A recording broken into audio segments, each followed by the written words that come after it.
Alright, quick video. In this video, I want to talk about changing genetics. Stop looking at genetics as a problem in your life and start looking at environment. Now, I want this video to be positive. I don't want anybody to see it as a negative. I want this video to utterly be a positive in your life. I think that a lot of people, and for somewhat good reason, but mainly because of ignorance, will blame a lot of things on genetics, which, yeah, it's fair enough. It's kind of, something that I will say that I'm not sure I can control, even though there are a lot of things I believe I can, despite of genetics, is height. I think with the fusing of the plates, I think at my age, I think perhaps maybe if I did an excruciating amount of work, I can somewhat get like not inches taller, but like a micro centimeter or something. But I think for the most part, I am what I am. But I believe if knowing with the information that I had now, if I did the right things when I was a kid, and if I grew up in the right environment, that I could have been taller. Especially because doctors assumed that I was going to be anyways. But it's the environment that shapes you, and that's pretty much the whole premise of this whole video, is that it's the environment that shapes you. So I want to give an example for myself, for you guys, because that's really mainly what I only can do. I've shown this video a lot, or I've shown these photos a lot, but I want to just bring the point home and show it to you guys again. Growing up, I put up a photo of myself. I was very, on the Fitzpatrick scale of skin tone, I was very light. So I was very light. Light skin, that's what it's called, right? When like people shine light on the skin, it reflects back. That's what it was. And sometimes I would get a lot of people, because people don't really say this too much to me now, but I remember I showed a photo. This is back when I was in Saudi Arabia for my deployment, and I was really dark. And I told people, I was like, I was at one point I was light skinned, like I could become light. They were like, "Yo, are you stupid?" They're like, "Are you crazy? You sound like a madman right now. Like, are you all right?" And I showed them a photo, and they're like, "But that's just flash. That doesn't even count." Even though it was a photo of me and my mom. So if it really was flash, and I pulled the photo right now. It was that photo that you guys see on the screen, and it didn't make any sense. But because I was so dark, people didn't understand that. They were like, "That's not even possible. Like, I don't even understand." They were like, "It's just flash," but that's the even though it's called light skin for a reason, right? Because if light can reflect on the skin, my mom was there, but she didn't look as light. And the reason that is for one, I do understand that some genetics get passed and some things can fly over genetics, but what I do believe is that my mom ate a certain way and ate a certain diet because she had me. So she had ultimate anxiety when she had me. She had me really young. I'm not gonna say the exact age. Maybe one day I'll slip, but at this point, I'm not gonna say it. And because of that, she ate certain foods that she normally wouldn't have eaten, and that all got passed down to me. Now, the premise of the whole concept of this channel and this video specifically is biohacking. So it's understanding biology and nutrition and kind of bridging the gap between, diet and genetics. Like how diet can play a role in how your genetics are shaped and how certain genetics turn on and off. And I had been talking, you guys have known, if you haven't seen the video, the biohacking app, I had been talking with AI, and it was basically saying that we were going back and forth, but I was bringing a lot of examples, and I was really arguing hard with AI, but ultimately it conceded and it yielded to the fact that food does play a slight role in melanin levels. So vitamin C specifically, with enough vitamin C that you eat, such as citrus fruits, you can get it with greens, broccoli. Broccoli is a big one because it has so much vitamins. Broccoli is a powerhouse. You can get it with tomatoes, citrus fruits, strawberries. Um, you can get it in many other fruits, mainly citrus fruits like oranges too. And essentially, what I was trying to get out of the AI was to admit that if you were born in Ireland, if you were born in like Finland, if you were born not where Africans were, where they were like near the equator, and they had the sun beaming on them, you'd have different foods. So the same way that Africans being in Africa having the sun beam down on them all the time, needing to produce melanin in order to save their DNA on a micro level, well, that same thing applied to the fruits. If fruits are like fruits like a banana is yellow, and it you can leave a banana out in the sun and it's fine, like the skin is protected. But if you leave an apple out in the sun, it starts to dehydrate quickly. It's because on even though it's not technically melanin, there's some compound in there that when we eat it, it just converts to melanin anyways because it protects it. It protects the fruit. Apples weren't evolved to last in Africa. You put an apple in Africa, it dehydrates like that. But apple does have vitamin C in it, and it has a lot of it too. And when you put that into your skin, no, you put that through skincare too, because it has vitamin C. Like skincare does absorb, but if you put that into your body, it does something to your skin. So, copious amounts of vitamin C that you get in fruits and certain vegetables as well will inhibit melanin production. And if you tag that along with staying out of the sun, things start to happen. And the opposite happens too. Which is why in the photos I showed, that was me when I was a kid. I look darker now, but then I also look lighter than I was at my most darkest point. And it's because, again, staying out of the sun, but also the foods I eat. It's a thing where it's like a culmination effect where you think it's one thing, but you forget that it's like an entire it's an entire scope of just certain, I guess, consequences is the best word I can say. So to bring to kind of give you guys another example of this to kind of make sense, I look at dick size and I look at breast size between different races. And to me, it kind of makes sense why in Africa they would have the biggest dicks. Like black guys, this whole stereotype, which it is pretty true. Like black guys have the most testosterone, and then Asian guys have the least testosterone. It makes sense because of one, like, diet. Now I'm in Korea, and I can give you guys like real life like examples of what they eat in general. They're not eating like chicken, they're not eating meat all the time as their primary diet. Like my friend is always eating rice within her diet all the time.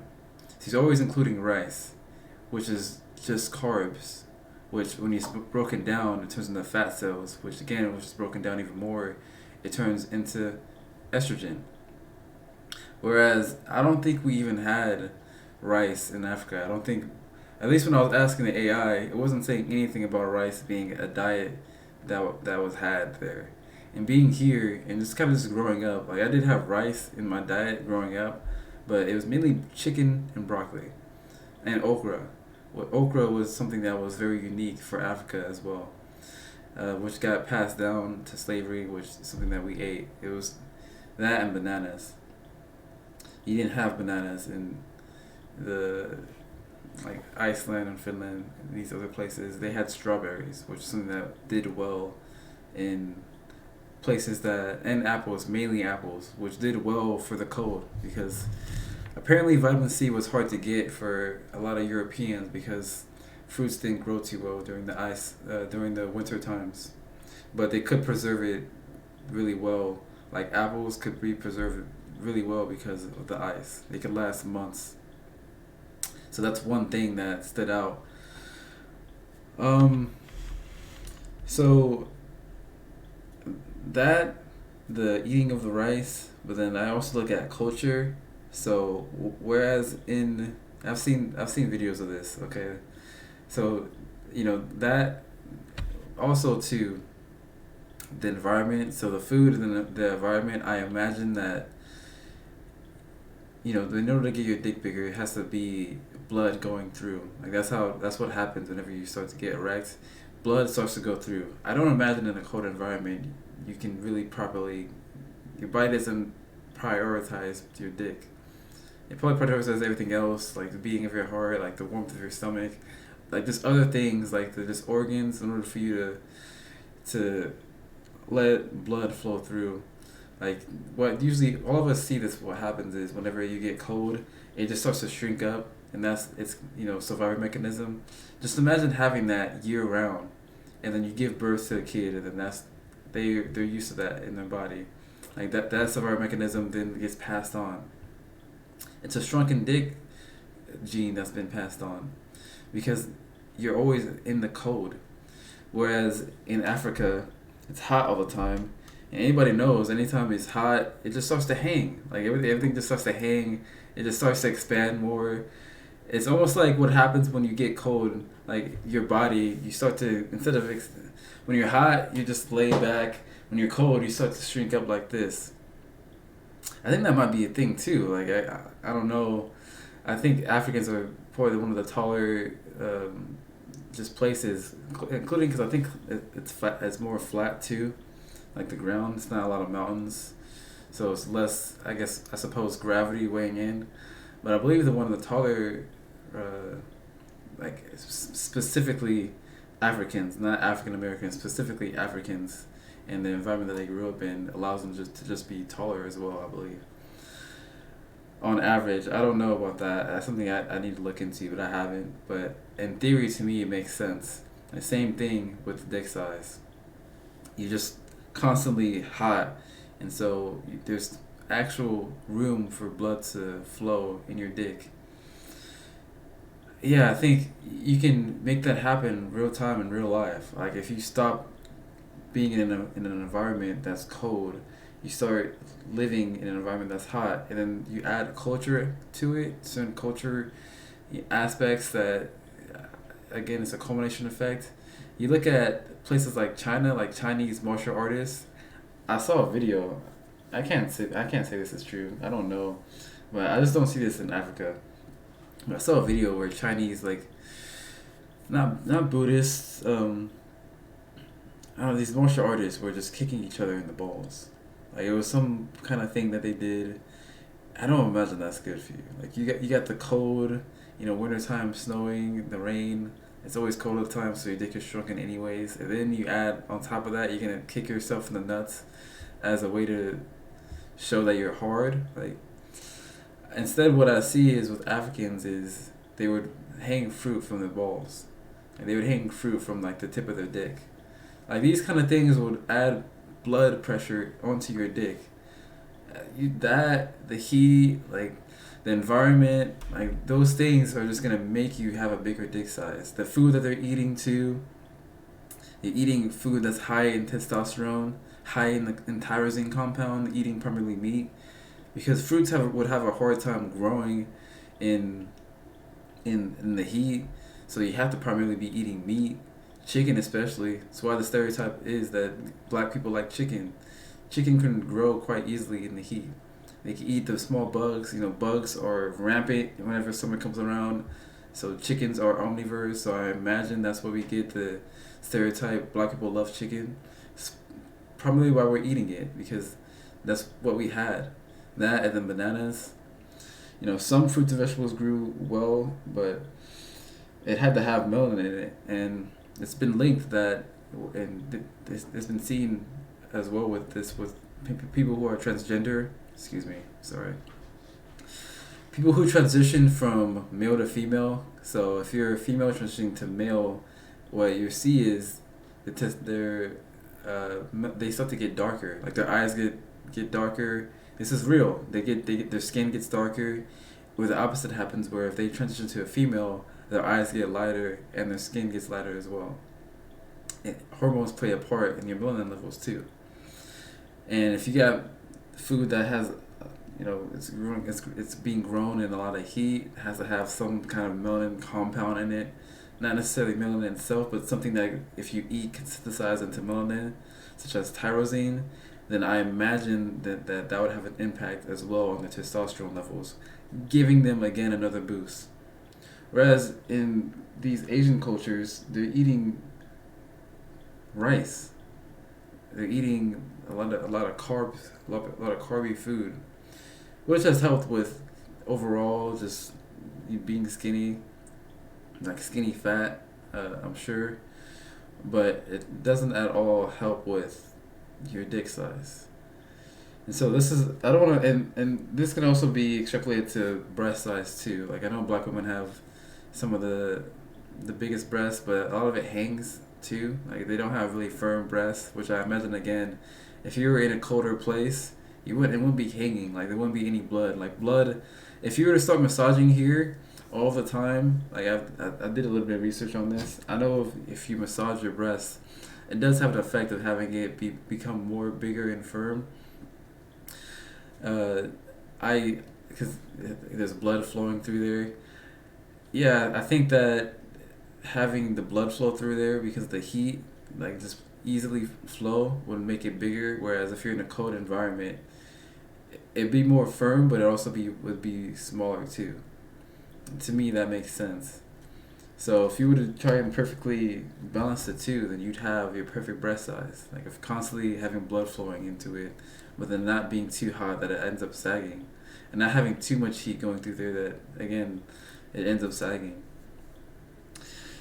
So I hope this video is a video of positivity and optimism that things can change. Like my skin color, because of the foods I ate, and then when you guys saw me like at my most lightest, which was last year, I was extremely on an extreme diet. Like I had already done the research. I decided to start eating primarily fruits, especially before I ate anything else. I would eat fruits and vegetables, and then I'd eat something else. And it worked wonders. My skin changed, and I started to get lighter, back to where I was, and I started to look healthier as well for a while there. And this is something that I'm going to be becoming a guinea pig of in lieu of my biohacking app and my biohacking book that will be coming out. I've decided I'm going to primarily be working on that. Once the psychology of attraction comes out, I'm going to be working on biohacking.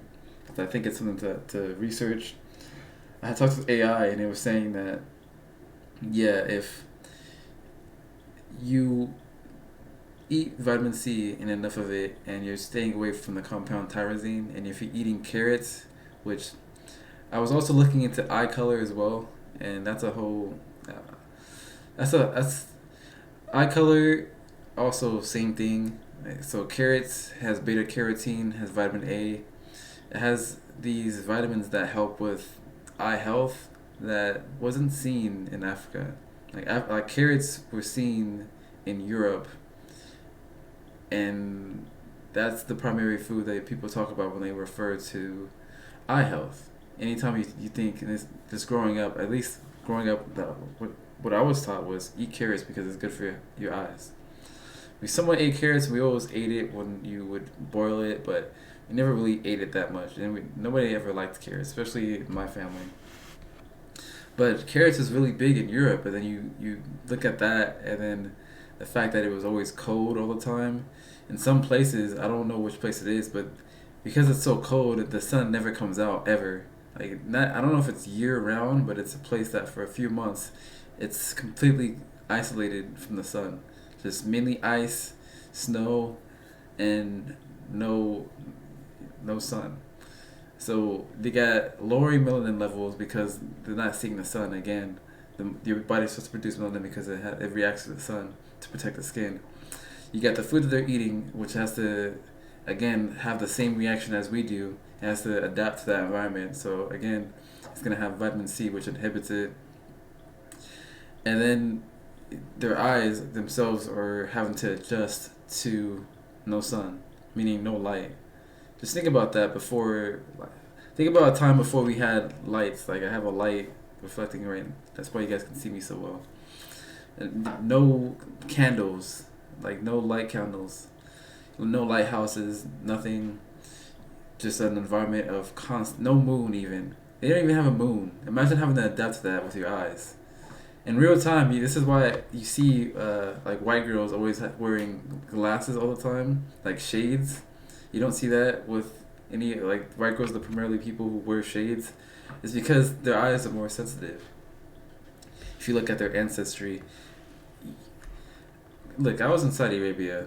When I went out of the tent, it was like a flashbang hit me. All right, if you're someone who was and having that stuff with your eyes, you have to be quick to get melanin into the eyes. On the opposite side of the spectrum, if you're someone who doesn't see the sun at all and it's dark and there's no moon, just imagine what that does to your eyes. Imagine how sensitive that makes to your eyes become.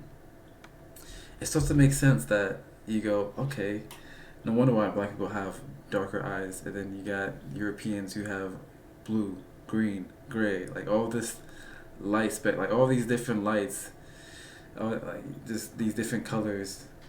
It's cause and effect, and I don't understand why we just sum it up as genetics and think that, I'm not saying that just by eating different foods you're automatically gonna have green eyes or gray eyes. That's not what I'm saying, but what I am saying is that there can be a turning off of genes and there could be a turning on of genes. You can have an effect where you've had the gene that's going to give you a certain, advantageous effect for you to survive, for you to procreate, these deep down rooted survivability genes that are there whenever we need to react to unfavorable conditions can be turned on at will. Not necessarily like in the blink of an eye, but if you were to put yourself in the right circumstances, the same way that if you work out, the more you work out, you can start enhancing your metabolism. That can just be further extrapolated into other genes in your body that have just been remaining dormant, but you need to be in the right environment in order for them to come out. I think that and I'm gonna be testing this myself. I'm gonna be testing this on myself, guys. So I'm going to be going on an extreme diet, which AI made me, and I'm going to be. I'm gonna make another separate video on this, but I'm gonna be testing it out because basically what AI told me was it could happen, but it's very rare, and there's no data or evidence on it. And to me, I just think that that's not enough to throw away the idea that anybody can essentially turn off certain genes and just change. I'm not saying I'm gonna have blue eyes, guys. I'm not saying that with an extreme diet that's what's gonna happen. But talking with AI basically said that, yeah, your eyes can become brighter, you become more vibrant based on your environment and your diet, and that's pretty good enough to me. That's pretty deep. And considering nobody talks about this kind of stuff and nobody believes it, we just go, in school you just go, all right, you got the recessive gene, dominant gene, brown eyes are dominant, therefore you have brown eyes, therefore you can do nothing about it. Okay, like, that's lazy. That's very small. Genes are so complicated. It's very complex. And that's just such a small thing that we were taught, and then you just kind of like, oh, that's it. Whereas I think it's so complex that I have this belief that it's complex, but I think it can be dumbed down to evolution. I think it can be dumbed down to environment. And if you simply change your environment, you can change your genes in real time. Not in milliseconds, not same day, but over time, your body has to adapt or it dies, right? I think it may be hard to eat your vegetables if you've never eaten it, or certain vegetables if your body has never evolutionarily adapted to it. But I think over time, it could happen.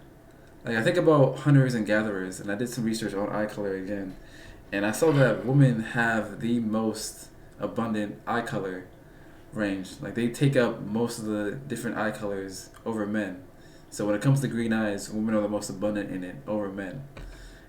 Yeah, that kind of makes sense to me. I think about the hunters and gatherers. Men were hunting for meat, either fishing or hunting, whatever, which require things that required strength. Whereas if you're just picking fruits and you're eating it, yeah, conservatively, women were scared to kill animals.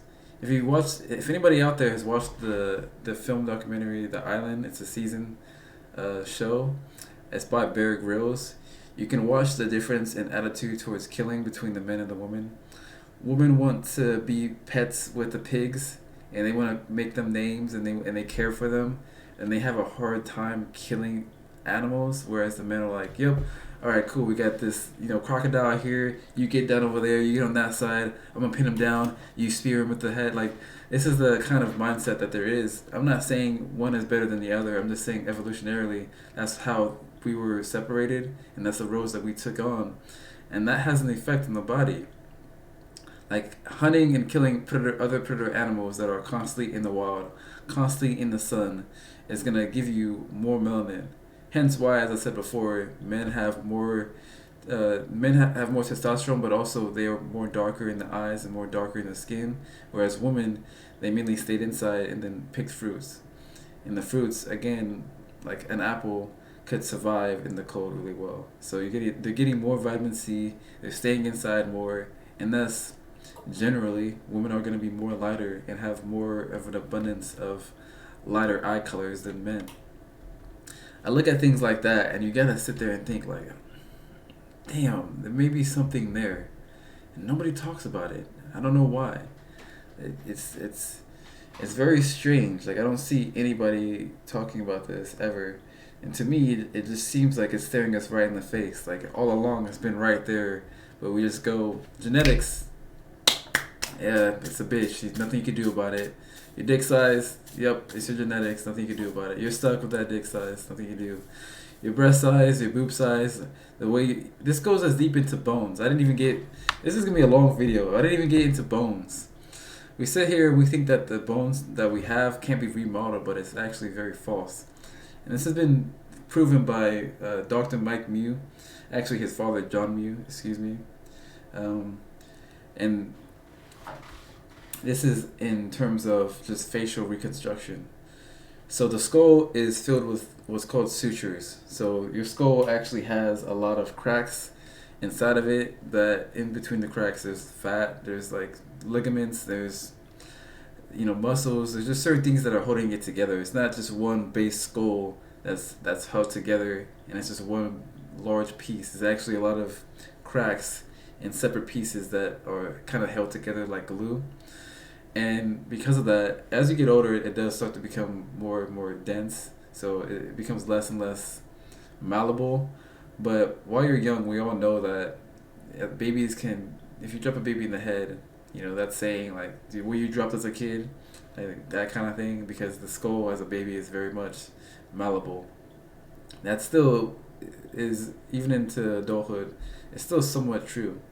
So bones are really good, and I've made a video on this. I talked about this at length before. Bones are really good at fast and high impact. Like, they're really good at like quick pain, like quick high impact. Where their weakness is that if it's slow and continuous force, they will start to form around it. You guys seen that effect of streamers whenever they wear headphones all the time for 12 hours like this? They actually start to form an indent that is in line with the headphone shape, and that's because it's slow force. There's a culture, I saw this on a video of this a few days ago. Some of the stuff you guys may not have seen this. I'm hoping that somebody gets this in the video. Like, this is something, and I'm bringing up so many different examples that I hope that you go, fuck, it clicks. Like, I hope it clicks for you. But there's a video of some really like fucked up culture. I saw it in photos, but I never thought it was real. But it's a video of a woman, and her feet were very much like conjoined. Like, the feet were conjoined together. You can only see like one toe, and it was almost wrapped. And essentially, what they did was, I don't know the details too much, but as punishment, they would have the woman wear these very, very like tight heels all of the time, and it would over time force, because their feet were always smushed together, they were like, feet are supposed to be spread out like this, right? Like we grew up having our feet planted to the ground, 10 toes down, as the saying goes. But in modern era, you see this with yourself. Your feet, because of boots, especially in the military. If you're military, this is gonna ring bells for you. Like this is gonna really stand. You're gonna be like, "Fuck, that makes sense." Over time, your feet starts to form to the shoe size. If you're wearing shoes that are shrinking in, like the tips are starting to shrink in, your feet are gonna go from this to this. I saw it within my own feet, so I always try to not wear socks. I don't wear socks all the time. I always try to be barefoot. Because the extremes to that, which I saw with her, was that her feet started to crimple like this. It started to crimple like this, and then cripple, and you only saw like one toe like that. And it was like wrapped like this. This is literally what it looked like. Well, not like, it looked more like this. Yeah, it looked more like this. And it looked horrible. If you saw that video, it looked horrible. I don't know if it was a Chinese or a Japanese. I forget what tradition it was. I think it was Chinese. But it was a form of punishment. You could see it. I wish I could pull it up. Maybe I'll look it up and I'll pull it up on this so that you guys can see what it looked like, the photo. But yeah, bones have an effect is the idea to get around. And John Mew found this out he pioneered mewing. So mewing is this discovery that the tongue is a muscle group that impacts the whole shape of your face. So he found that people who, for one, if they have a pet and they have an issue breathing at night, what happens is you have this maxilla bone, which is supposed to be pushed up by the tongue being at the roof of your mouth. So if your tongue is pushed up to the roof of your mouth, it's keeping up this bone up here, the maxilla bone, and it's allowing it to move up and forward. It's keeping it strong, like it's keeping that bone strong.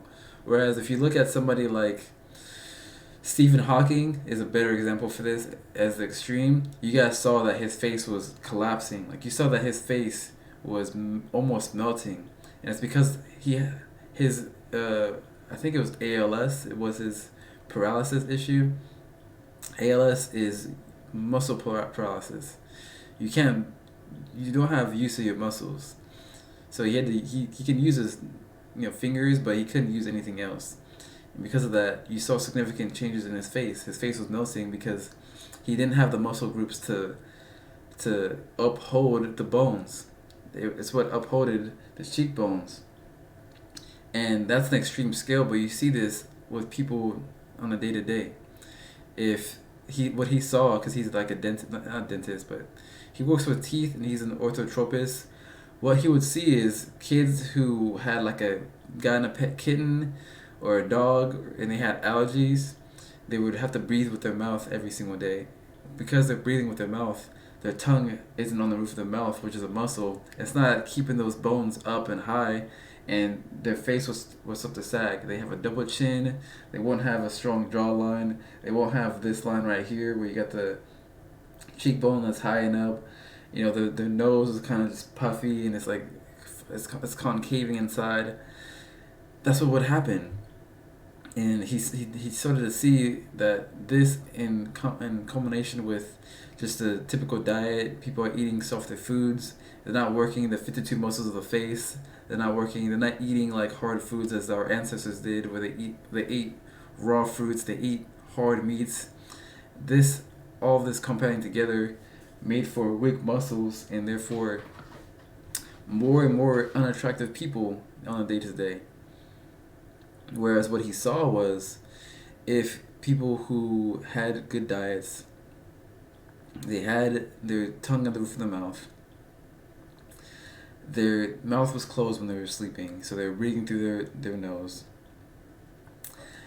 The effect that would happen is, because the tongue is moving up and forward, and thus causing the mouth to expand, and then they also had their mouth, and that in line with the cheeks and the mouth being closed would make the teeth straight, but it also make the teeth wide. So there wouldn't be any kind of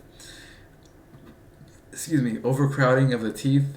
So you wouldn't have one teeth up here like in just some weird spot where it's not supposed to be, you won't have that effect. You have your teeth just fully formed, fully, expanded out. When you see somebody who has teeth that is overcrowded, or they have teeth like up here, you're like, what the fuck? Like, what is that? I said that a lot growing up. You're like, what is that? It's because, you know, genetics, sure, but it's because it's been passed down that they haven't been properly eating correctly. So their teeth hasn't a chance to fully expand. Like their mouth should be a little bit more wider, but their teeth hasn't had a chance to expand. Like maybe they're sleeping with their mouth open. Maybe their tongue isn't as strong, so their tongue isn't fully up on the roof of the mouth, so it's not expanding their mouth as in general. Therefore, expanding their jaw and making their jawline more pronounced. It's a whole effect. Like it's everything. Like just that one thing ruins the whole face. Not having the tongue at the roof of the mouth ruins the whole face. Whereas people who do that, who keep all those things together, they start to see all these model features. Jawline is up, the cheekbones are pronounced, and because the cheekbones are pronounced, everything else looks proportional. So the eyes start to become more in line, the nose starts to protrude forward, the lips start to become wider, so the lips start to form better. They start to become more like you start to get that Cupid's bow, like kind of lip shape, instead of it being like very small, like a small lip. These model features start to come out based on just strong muscles, because the muscle in the tongue starts to slowly have an impact on the bones in the face. Like I said, it's the sutures. It can all be moved and shaped around. Whereas you see Bill Gates, even up to adulthood, well after adulthood, his face was just always slowly melting. Which goes to show you that over time, a positive habit of keeping your tongue strong and keeping your face muscles strong has an impact on just your facial structure. You sit there, you think that it's just something that can't be helped, and your face is what it is. Not at all. You sit there and you think that your skin is what it is. It's just, it can't be helped. Again, not at all. Your eye color, still testing that out. There's some proof out there. There's some people out there who claim that they changed their diet completely. There's some girl out there, I think her name is Christine. She was already white, so I don't think she's a good subject to start with. But I'm gonna be testing this out with myself, because I do believe in this quite a bit. So I'm gonna be changing my diet really hardcore. I'm gonna be documenting it, and I'm gonna be showing you guys that you can have an effect. I'm gonna be showing you guys too with my skin too, especially my skin, because that one I saw in real time how that changed, based on, because I got moved around from family to family, and my diet's changed. But in this day and age, with such an globalization of food and such a globalization of travel and meeting different people, any of us can just completely change our environment, which would change everything. That's the big thing I want you guys to get out of this video. To not to sit there and think that you're stuck with your size, you're stuck with your height. That's something that I have to do another research on. I haven't done it. I'm not too sure. The fusing of the plates, I don't know too much about it. I guess to me that kind of does make sense, because bones do become more denser. I do think as a whole we're aging slower, so I don't know how long. They say it fuses at 22. I don't know if that's been extended because of just environment. I feel as though age has been extended these days because we're staying out of the sun. We're not staying outside like we used to. Most jobs are indoor. We have more abundance of fruits and vegetables and just food in general, and just knowledge in general. Like we're taking sunscreen now because the sun ages the DNA, which therefore ages you. So, and probably ages the bones too, making it fuse quicker. But I don't know too much about that, so I'm not gonna speak on height. But I know dick size, breast size. If you're sitting there and you're thinking that you have a certain look in your bones, like maybe you have really small shoulders, well, you just need to work out more. Like I know that sounds very redundant. I'm sure you've heard it a lot, but you gotta think about it after hearing this video and seeing the example I proposed with just your face and Stephen Hawking. You gotta think, oh, you know what? Maybe there is some truth. If you just work on certain muscle groups that would expand your shoulders, you'd probably over time, it's gonna take you longer than other people, but over time, your bone is gonna start to expand. You're gonna start to have wider shoulders. If you don't have the wide hips that you want, keep doing gluteus exercises, keep doing legs, keep doing lower back. That's gonna have an effect. If you want a wider, if you want a smaller waist, then it probably would help to continuously work on your abs. Because if not, if you're not working on your abs, and your ribs are probably gonna expand. Whereas, actually, I don't know too much about. I'm saying that in theory. I don't know too much about having a wide waist or like a small waist. I don't know too much on that. But in theory, to me, it just makes sense that it's compounding. Instead of the fat that you eat starting to expand, therefore causing your ribs to expand and just causing you to have in general a wider waist. If you were to just do abs all the time as an exercise, you'd have a smaller waist because you're not expanding the ribs with the fat. Like you're not expanding it at a long period of time, causing the ribs and just your whole middle core to just be fat, like in general, just be more wider. Whereas if you keep it up, constantly doing abs, then your bones just gonna start to again forming around that, and you're gonna have a smaller waist. That, and then the legs, and then working of the upper body properly. Your muscles just either expand or contract the bones. It's one of the two, and this just isn't talked about. Your bones are formed around the muscles. However which way you work the muscles is however way your bones are gonna be formed. So it is true that they become more denser, but over time. But for the most part, they're very much malleable. It can be changed. Anything can be changed. Eye color, your skin color, your dick size, your breast size, everything. Everything can be changed, guys. So I talked a lot. It's probably one of my longer videos, but it's because I'm very passionate about this. And if you guys haven't checked out Psychology of Attraction, which at this time that I'm recording this video, it hasn't came out yet, but by the time this gets any real views, it came out. Be sure to check that out. A bunch of knowledge in there that, again, nobody talks about. And then I will start to make a book on biohacking. I'll make a complete book about it so that anybody from anywhere, you can start looking at different cultures evolutionarily, and you can start to see, okay, I was born in this place, therefore I had this diet, and if I want this result, I need to start to switch up to this diet. It'll start to give you a platform to hop off of. You'll be able to see, okay, this is the environment that I grew up in, therefore this is the genetics I've been given. If I want things to change, this is the environment I need to start to suit myself to in order to get the results that I want. And it's just going to be a very in-depth book about just evolution and diet, essentially. I'm going to incorporate things from Mike Mew. I'm going to incorporate things from the book Jaws, which talks about the teeth and how the way we eat has changed. Not necessarily what we eat, but the way we eat. The foods that we eat are very soft. I'm going to include that in there so that people can see that bone density and bone remodeling is possible throughout all avenues of the body, not just the face. I'm going to include that in there, and then ancestry as well. And it's gonna be fun, guys. It's gonna be fun. That's gonna be all in loop for my app, which will eventually come into the future. If you haven't watched the video on my biohacking app and my biohacking idea, please watch it. I want you guys' thoughts on it because I believe it'll be something for the future. Like I think it's gonna be life changing for anybody. Anyways, that's it for today.